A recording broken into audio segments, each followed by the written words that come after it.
மலைச்சாரல் வாசலை நனைத்து கொண்டுதான் இருந்தது. ரவியும் பிரணீதாவும் அலுவலகத்திற்கு கிளம்ப இன்னும் 20 நிமிடங்கள் இருந்தது. 8:30 மணிக்கு சரோஜாக்கா வந்து விடுவார். அவர் வந்தவுடன் கிளம்பி விடுவார்கள். இவர்களின் வீட்டு பக்கத்தில் குடிசைகள் இருக்கும் ஏரியாவில் தான் சரோஜா அக்காவும் குடியிருந்தார். ரவி திருமணம் முடிந்து பிரணீதாவுடன் இந்த வீட்டிற்கு வந்த புதிதிலிருந்து வீட்டு வேலை செய்வதற்காக சரோஜாக்கா வந்து கொண்டுதான் இருக்கிறார். ஆரம்பத்தில் பாத்திரங்கள் கழுவி வீடு சுத்தம் செய்துவிட்டு போய்விடுவார்.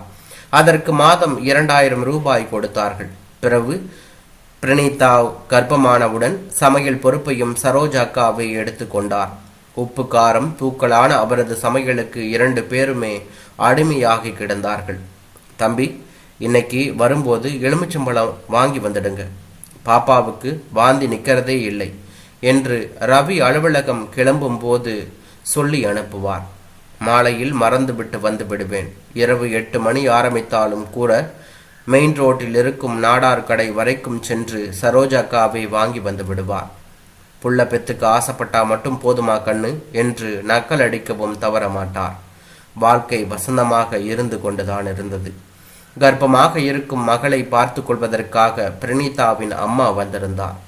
நம் ஊருக்கு போய்விடலாம் என்று அழைத்து பார்த்தார்.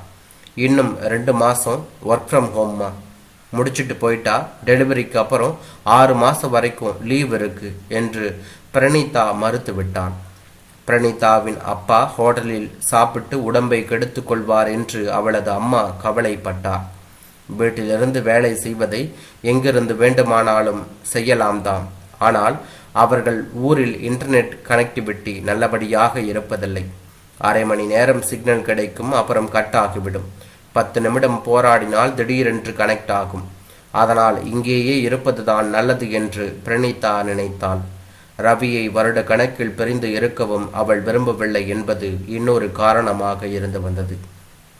சரோஜாக்கா படுபந்தமாக பிரணீதாவை கவனித்து கொண்டார். குளிக்கும் போது முதுகு தேய்த்து விடுவதிலிருந்து இரவு தூங்குவதற்கு முன்பாக குங்குமப்பூ போட்ட பாலை குடிக்க வைப்பதிலிருந்து அத்தனை வேலைகளையும் இழுத்து போட்டு கொண்டு செய்தார் என்று தான் சொல்ல வேண்டும்.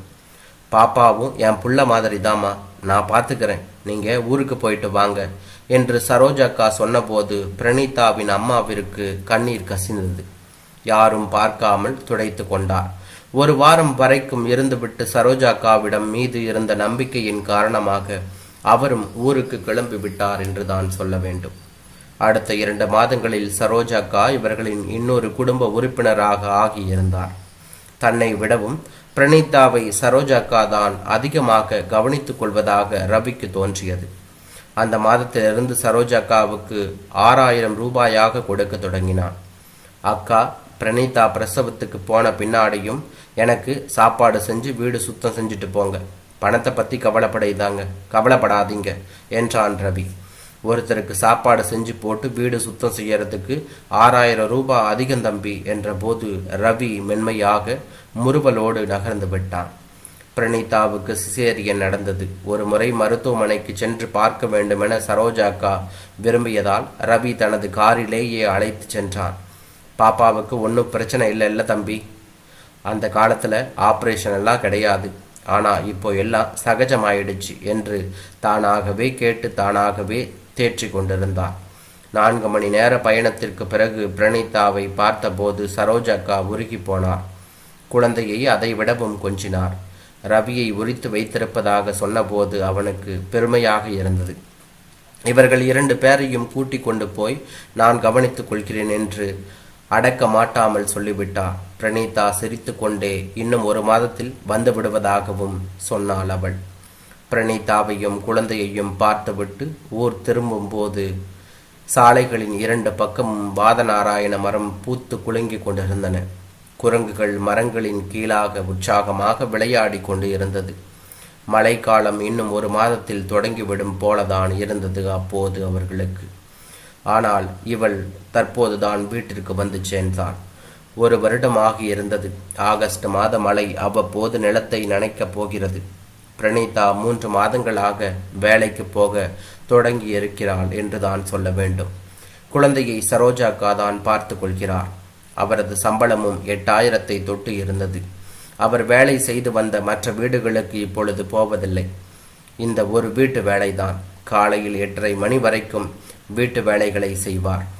அதுவரையும் ரவியும் பிரணீதாவும் ஒருவர் மாற்றி ஒருவர் குழந்தையை பார்த்து கொள்வார்கள். 2 பேரும் அலுவலகம் போய்விட்ட பிறகு திரும்பி வரும் வரைக்கும் குழந்தையை பார்த்து கொள்ள வேண்டிய வேலை மட்டும்தான் சரோஜாக்காவுக்கு. அவர்கள் திரும்பி வந்த பிறகு மீண்டும் சமையல், வீட்டு வேலை என்று முடிய இரவு 9 ஆகிவிடும். இப்பொழுதெல்லாம் பெரும்பாலான நாட்களில் இவர்கள் வீட்டிலேயே தங்கிக் கொள்கிறார் என்று தான் சொல்ல வேண்டும். கொஞ்ச நேரம் ஹாலில் சீரியல் பார்த்து கொண்டிருப்பார். அவரையும் அறியாமல் தூங்கிவிடுவார். ரவிதான் டிவியை அணைத்துவிட்டு ஒரு போர்வையை எடுத்து அவர் கால் மீது போர்த்துவிட்டு செல்வார் என்றுதான் சொன்னார்கள். இதுவரை உற்சாகமாக விளையாடி கொண்டிருந்த குழந்தை கடந்த சில வாரங்களாக மிகவும் சோர்வாக இருந்து வருகிறது. காலை நேரத்தில் கொஞ்சம் விளையாடுகிறது. ஆனால் மாலையில் எந்த விளையாட்டும் இல்லாமல் இருக்கிறது. ரவியும் பிரவீனாவும் பதறி போனார்கள். இது குழந்தை பருவத்தில் சாதாரணமானதுதான் என்று சரோஜாக்கா ஆறுதல் சொன்னார். பிரணீதா அவளுடைய அம்மாவிடம் போனில் அழுதாள். போனை பிரணீதாவிடமிருந்து வாங்கி சரோஜாக்கா தான், அது ஒண்ணுமில்லம்மா, குழந்தைக்கு என்னமோ சோக்க, 2 நாளில் சரியா போயிடும், நான் பார்த்துக்கிறேன், நீங்க கவலைப்படாதீங்க என்று சொன்னார். ரவி தூங்கிவிட்டான். பிரணீதா தான் புரண்டு புரண்டு படுத்தாள். குழந்தை அருகில் தூங்கி கொண்டிருந்தது. முகம் கருத்திருந்தது. ஆழ்ந்த தூக்கத்தில் இருந்த குழந்தையின் முகத்தை பார்த்து தன்னையும் அறியாமல் கண்ணீர் விட்டாள். இரவு பூதாகரமானதாக இருந்தது.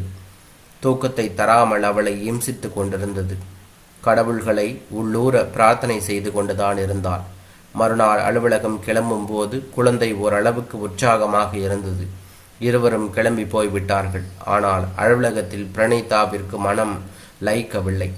குழந்தையின் நினைப்பாகவே இருந்து வந்தது. மேனேஜரிடம் விடுப்பு சொல்லிவிட்டு ஆட்டோ ஏறி கொண்டார். தன் வீட்டிற்கு வருவதை சொல்லிவிட சரோஜாக்காவிற்கு ஃபோன் செய்தார். அவர் எடுக்கவில்லை. ரவிக்கும் தான் வீட்டிற்கு போவதாக தெரிவித்து விட்டாள் என்று தான் சொல்ல வேண்டும். வீட்டிற்கு வந்து சேரும் போது மணி 10:30 இருக்கும். காலிங் பெல்லை அடித்தான். டிவி ஓடும் சப்தம் கேட்டு கொண்டிருந்தது.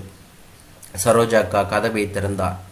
யாரோவாக இருக்கக்கூடும் என்று திறந்திருப்பார் போல் இருக்கிறது. பிரணீதாவை பார்த்தவுடன் கடும் அதிர்ச்சி அடைந்தார். பிரணீதா, குழந்தை எப்படி இருக்கிறது என்றார். சரோஜாக்கா பதில் பேசவில்லை. குழந்தை எங்கே என கேட்டாள். அப்பொழுதும் அமைதியாகவே நின்று கொண்டிருந்தார். பிரணீதா பதட்டமடைந்தாள். என் குழந்தை எங்க அக்கா என்று கேட்டபோது பிரணீதாவின் பதட்டம் கோபமாக மாறியிருந்தது. வீடு முழுவதுமாக குழந்தையை தேடினாள். எங்கும் இல்லை. அப்பொழுதே ரவிக்கு ஃபோன் செய்து கதறினாள். குழந்தையை காணுங்க, சரோஜா பதிலே சொல்ல மாட்டேங்கிறா என்று முதல் முறையாக சரோஜாவை மரியாதை குறைவாக கூப்பிட்டாள் பிரணீதா. ரவி அவசர கதியில் கிளம்பி வந்தான். போலீஸுக்கும் தகவல் கொடுத்திருந்தான். போலீஸ் அதிகம் தாமதிக்கவில்லை. ஒரு பெண் கான்ஸ்டபிளும் வந்திருந்தார். வீட்டிற்குள் நுழைந்ததும் நுழையாததுமாக சரோஜாக்காவை ஓங்கி அறைந்தார் அந்த கான்ஸ்டபிள். சரோஜாக்கா நிலை குலைந்தார். பிரவீனாவை நோக்கி முதன்முறையாக வாய் திறந்தார். நான் குழந்தைய கொண்டு வந்துடுறேன், அடிக்க வேண்டான்னு சொல்லுமா என்றார். போலீஸ் ஜீப்பிலேயே கிளம்பி போனார்கள் சரோஜாக்காவை கூட்டிக் கொண்டு. அவர்களது வீட்டிலிருந்து 3வது சிக்னல். ஒருவள் பிச்சை எடுத்து கொண்டிருந்தாள். அவளின் கையில் குழந்தை இருந்தது. துணியை கொண்டு சுத்தி வைத்திருந்தாள். அசையாமல் இருந்த அந்த குழந்தை பிரவீனாவின் குழந்தைதான். போலீசுடன் சரோஜாக்காவை பார்த்தவுடன் பிச்சைக்காரி ஓட எத்தனித்தாள். ஆனால் தப்பிக்க முடியவில்லை. குழந்தைக்கு ஒரு நாள் வாடகை 200 ரூபாய் என்று தெரிய வந்தது. குழந்தைக்கு தூக்க மருந்து போல எதையோ ஒன்றை ஊட்டிவிட்டிருந்தாள். அது அரை மயக்கத்தில் கிடந்தது. சரோஜாக்காவையும் பிச்சைக்காரியையும் ஜீப்பில் ஏற்றினார்கள். எதற்காக சரோஜாக்கா இப்படி செய்தாள் என்று பிரவீனாவால் புரிந்து கொள்ளவே முடியவில்லை. சரோஜாக்காவை பார்த்து இப்படி செய்து விட்டீர்களே என்ற பாவனையில் முகத்தை ஆட்டினாள். சரோஜாக்கா கீழே குனிந்து கொண்டாள். நீங்கள் அப்புறமா ஸ்டேஷனுக்கு வாங்க சார், ஃபார்மாலிட்டிஸ் இருக்கு என்றார் கான்ஸ்டபிள். ரவி தலையை ஆட்டினான். பிரவீனா மீண்டும் ஒரு முறை குழந்தையை பார்த்தாள். அது அசைவில்லாமல் படுத்திருந்தது. மழை தூரவிட துவங்கியது. இப்பொழுது பிரவீனாவுக்கு கதறி அழ வேண்டும் போல் இருந்தது என்றார்.